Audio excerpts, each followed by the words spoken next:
அந்த 16 வருஷமா ரத்தத்தை உண்டிட்டு இப்ப சக்கியானோட தூக்கி போட்டு முதல பட்டது மேல எடுத்துக்கிட்டு அனுப்புனாங்க. ஆனா நாங்க அப்படி இல்லையா, அந்த கொரோனா டைம்ல இந்த கைய போட்டு அன்னைக்கு நாங்க பயந்து இருந்தா எல்லாரையும் விட்டு நாங்க பயந்து இருந்தா இன்னைக்கு நீங்க எல்லாம் பிள்ளைங்கள எடுத்துக்கிட்டீங்களா? இன்னைக்கு என் புள்ளிய வீட்டுல விட்டுட்டு வந்துருக்கிறேன். ஆனா நீ வேலையெல்லாம் சொன்ன இவ்வளவு பெருசா வளர்த்து அதை வீட்டுல விட்டுட்டு வச்சுட்ட வேலையெல்லாம் சொன்ன நானே என் புள்ளிய தற்கொலை பண்ணிக்குவேன். சொன்ன வார்த்தையை நிறைவேற்றியா?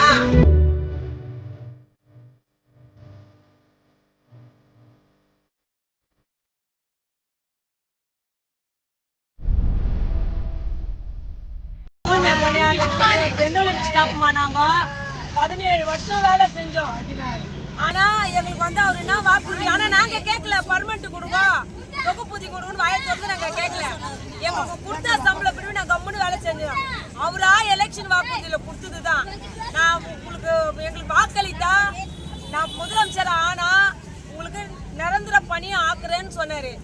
ஆனா இந்த மாதிரி திடீர்னு வயிற்றுல மண்ணாளி போட்டுட்டு எங்களை ஒரே முட்டா குப்பியோட குப்பியா தூக்கி அமுக்கிட்டு புதுசா ஒரு கான்ட்ராக்ட் எடுத்துன்னு வந்து விட்டுட்டு நீங்க 17 வருஷம் வேலை செஞ்செல்லாம் ஒதுக்கிட்டேன். நான் புதுசா ஒரு கான்ட்ராக்ட் எடுத்துக்கிறேன், அந்த கான்ட்ராக்ட்ல போய் நீங்க வேலை செய்யுங்கன்னு சொன்னா அப்ப நாங்க 17 வருஷம் வேலை செஞ்சோம். அதுக்கு என்னமா அர்த்தம்? நீ சொன்னிய வாக்குறுதி எலெக்ஷன் வாக்குறுதி நான் வந்தா நிரந்தரம் பண்ணி ஆக்குறேன்னு சொன்னேன். அது என்ன ஆச்சு? நம்பி ஓட்டு போட்ட உங்களுக்கு நீங்க செய்வீங்கன்ற ஒரு நம்பிக்கை தான். இவ்வளவோ நீ வாங்கிக்கின்னு இன்னைக்கு நடுத்தரல ரிப்பன் பில்டிங் வாசல்ல உட்கார வச்சிருக்காரு. நானும் பொம்பளை பிள்ளைங்க, எங்க வீட்டுக்காரும் முடியாதவர். அப்ப நான் ஒரு ஆள் சம்பாதித்தா என் குடும்பமே ரன் பண்ண முடியும். 10,000 13,000 வாடகை கட்டுறோம், கரண்ட் பில்லு கட்டணும், சாப்பிடணும், சிலிண்டர் வாங்கணும், எல்லாமே நல்லது கட்டது வாழ்வு சாவு எல்லாமே பார்க்கணும். எதுவுமே இல்லாத நாங்க இப்போ வந்து எப்படின்னா அந்தரத்துல தொங்குற மாரி இருக்கிறோம். 3 நைட்டு 3 பகல் குடும்பத்தெல்லாம் விட்டுட்டு இந்த இடத்துல இந்த நேரத்துல நாங்க இங்கெல்லாம் இருக்குதா சொல்லுங்க? நாங்க இருக்கப்பட்டவங்களா தான் நாங்க இவங்க கட்டெல்லாம் வந்து எங்க கோரிக்கையை வச்சுட்டு இந்த இடத்துல நிக்கணும்னு எங்களுக்கு அவசியமே கிடையாது. எங்களுக்கு இதை விட்டு வேற ஒரு தொழில் இருந்தாலும் அட போ இது போட்டோம் இது போனா அதை வச்சு பாத்துக்கலான்னு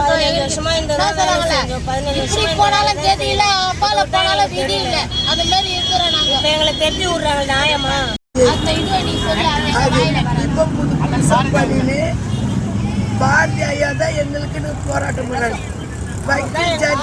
ஜட்ஜ்மெண்ட் கொடுத்தாங்க. ஜட்ஜ்மெண்ட் எங்களுக்கு சாதகமா இருந்தாருன்னு சொன்னாங்க. அந்த ஜட்ஜியை மாத்திட்டாங்க. அந்த ஜட்ஜியை மாத்திட்டு வேற ஜட்ஜை போட்டுக்கிறாங்க.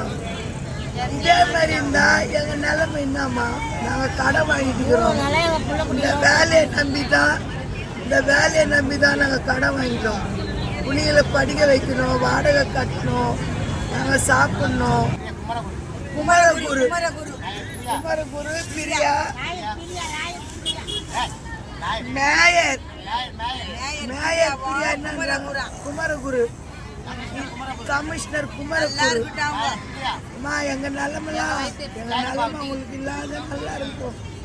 இந்த கொரோனா டைம்ல மழையில காத்துல பருத்தா போயிடல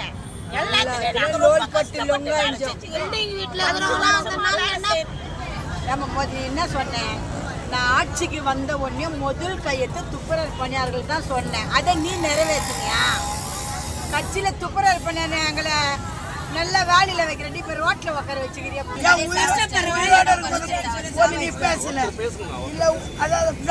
பொண்ணு உயிரோட இருக்கும்போது அம்மா இருக்கிற காலத்துல 2000 கொடுத்தாங்க வாங்கினா.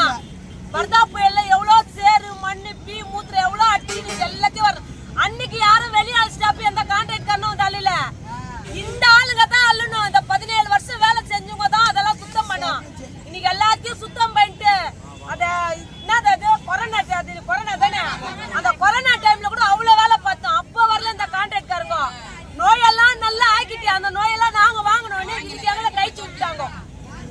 சாவாது முன்னே எங்களுக்கு ஐடி குரூப் கொடுத்தாரு. அதாவது நீங்க இறந்துட்டீங்கன்னா உங்க வீட்டுக்கு 5 லட்சம் கொடுக்குறாங்க. அதுதான் இந்த நிலைமை. 15 லட்சம் அந்த இடத்துல நாங்க இருக்கிறோம். நாங்க வந்து அவங்க வந்து எதுவுமே கேட்கல. ஒண்ணு எங்க வேலையை வந்து எங்களுக்கு நிரந்தரமா கொடுக்க சொல்லுங்க, இல்ல எங்க வேலையை பர்மனெண்ட் பண்ண சொல்லுங்க, இல்ல எங்களுக்கு நாங்க இத்தனை வருஷம் வேலை செய்யணும்னு எங்களுக்கு ஒரு செட்டில்மெண்ட் கொடுக்க சொல்லுங்க. நாங்க அதை வச்சுன்னா எங்க ஃபேமிலியை நாங்க ரெண்டு